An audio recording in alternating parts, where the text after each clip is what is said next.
Noong linggo ay nagsagawa ng governor election ng Tokyo, Japan.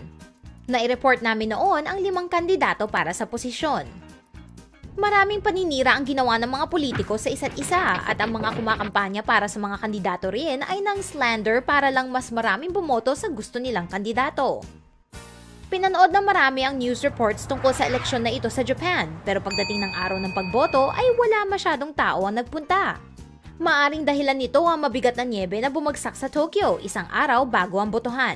Ito na ang pangatlong insidente ng pinakakaunting taong bumoto sa eleksyon sa Tokyo.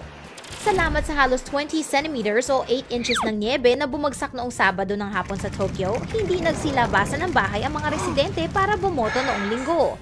Ang voter turnout ay nasa 46% lamang, samantalang nasa 63% ito noong huling eleksyon 2 taon nang nakalipas. Saan nagsipunta ang mga namimintas sa mga kandidato sa internet? Nagsara ang polls alas 8 ng gabi noong linggo at sa isang landslide victory, si Yoichi Masuzoe ang naitanghal na bagong gobernador ng Tokyo.